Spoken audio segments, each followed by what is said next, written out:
Students आज हम बात करेंगे कि क्वाड्रेटिक इक्वेशन के जो रूट्स होते हैं उनका सिमेट्रिक फंक्शन क्या होता है। अब क्वाड्रेटिक इक्वेशन की बात करते हैं, हमारे पास जनरल फॉर्म क्या है क्वाड्रेटिक इक्वेशन की, ax square plus bx plus c equals 0, जहां पे हम कहते हैं where a is not equal to 0, क्योंकि अगर a 0 हो जाएगा तो x स्क्वायर वाली टर्म 0 हो जाएगी। तो क्वाड्रेटिक इक्वेशन वो होती है जिसकी डिग्री 2 हो, यानी x की हाईएस्ट पावर जहां पे 2 हो। तो ये एक क्वाड्रेटिक इक्वेशन है। हमने बात की थी इसके रूट्स का सिमेट्रिक फंक्शन। अब इसके रूट्स हमने जैसे पहले भी बयान किया था कि जब हम क्वाड्रेटिक फार्मूला अप्लाई करते हैं जो कि होता है जी x equals minus b plus square root b square minus 4ac, यानी एक दफा हम प्लस में लेते हैं B square minus 4ac bye 2a, और इसी तरह से फिर हम एक दफा नेगेटिव लेते हैं और x is equal to minus b minus square root b square minus 4ac over 2a, यानी यहां से हम x की वो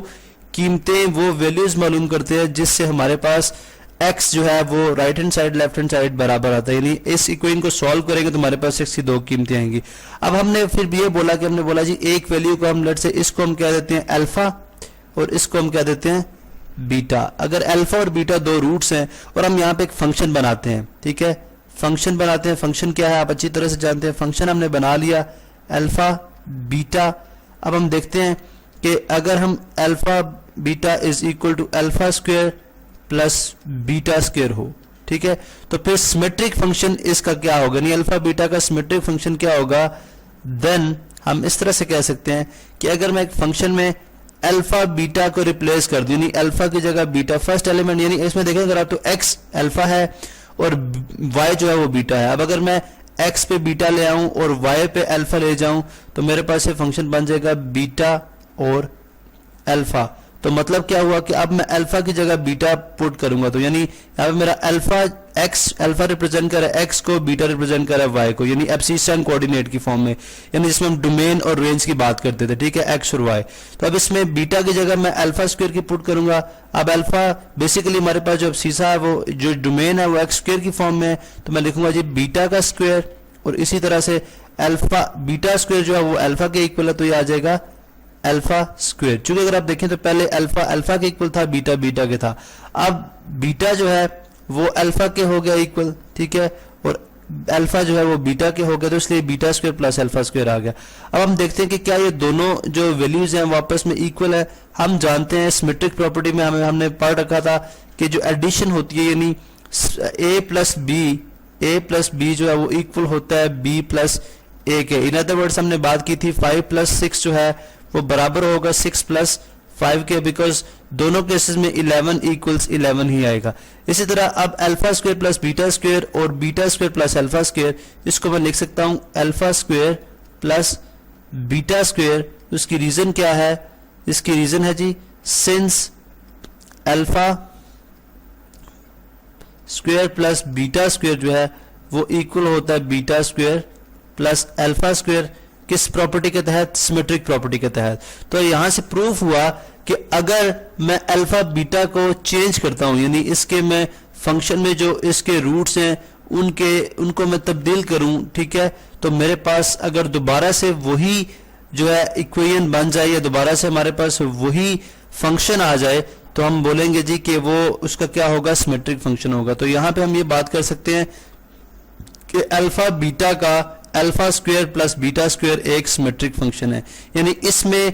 अल्फा बीटा को रिप्लेस करने से भी जब हमने वैल्यूज डाली तो हमारे पास आंसर फिर भी alpha square plus beta square ही आया। अगर ये कॉम्प्लेक्स कॉन्सेप्ट लग रहा है तो हम एक मिसाल के जरिए हम इसको हल करते हैं, सॉल्व करते हैं। यहाँ पे मैंने एक एग्जांपल ले रखी है, यहाँ पे आप स्क्रीन पे देखें जी, हमने वैल्यू फाइंड आउट करनी है और चेक करना है कि क्या ये सिमेट्रिक है या नहीं है, ठीक है, सिमेट्रिक फंक्शन होगा या नहीं है। हमारे पास find the value of alpha cube plus beta cube plus 3 alpha beta. अगर फर्स्ट केस में अल्फा इज इक्वल 2 और बीटा 1 हो और सेकंड केस में अल्फा 1 हो जाए और बीटा 2 हो जाए, यानी रिवर्स कर दिया हमने, ठीक है, रिवर्स कर दिया। इस केस में बीटा की जो वैल्यू थी वो अल्फा के साथ आ गई और अल्फा की जो वैल्यू है वो बीटा के साथ चली गई। अब हम फर्स्ट केस में सॉल्व करते हैं अल्फा क्यूब, यानी हम बात करते हैं जी व्हेन अल्फा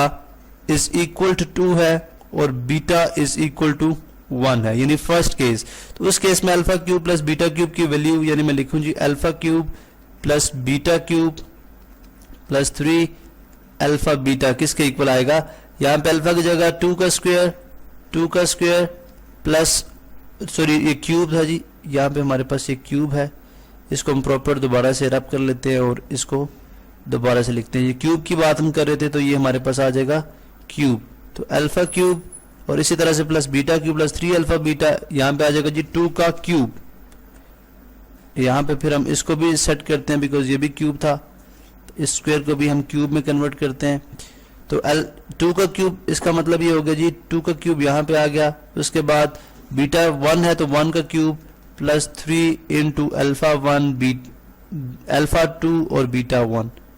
अल्फा 2 और बीटा 1। तो 2 का क्यूब का मतलब है 2 मल्टीप्लाई बाय 2 मल्टीप्लाई 2 जो कि 8 होता है, प्लस 1, यहाँ पे अक्सर स्टूडेंट 2 इंटू 3 कर देंगे 6 जो कि गलत है, यहाँ पे 2 की पावर 3 है, इसका मतलब 2 को अब 3 टाइम्स मल्टीप्लाई करेंगे, प्लस 1 और प्लस 3 2 6, 6 इंटू 1 6, तो कितना आ जाएगा a प्लस 1 9 प्लस 6 15। तो इस केस में तो आ गया 15। अब हम करते हैं कि अगर अल्फा की जो वैल्यू थी वो बीटा की वैल्यू हो जाए और जो बीटा की वैल्यू है वो अल्फा की हो जाए, तो उस केस में यानी व्हेन, कलर भी और यूज कर लेते हैं, when alpha is equal to 1। अब यहाँ पे अल्फा 1 है और बीटा 2 है और फंक्शन हमारे पास वही है, फंक्शन हमारे पास क्या है वही है, तो फिर आ जाएगा जी alpha cube plus beta cube plus 3 alpha beta, ये किसके इक्वल है, अल्फा क्यूब से मुराद के यहाँ पे हम अल्फा 1 है तो 1 का क्यूब,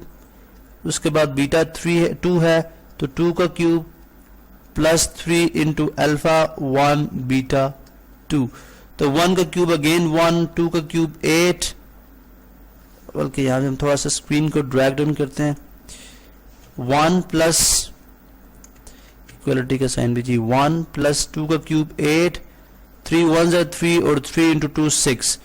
तो 1 प्लस 8 9, 9 प्लस 6 15। तो अगर आप देखें तो हमने जब हमारे पास रूट से उनको इंटरचेंज किया, उनको अल्टर किया, लेकिन तो हमारे पास रिजल्ट जो है वो चेंज नहीं हुआ।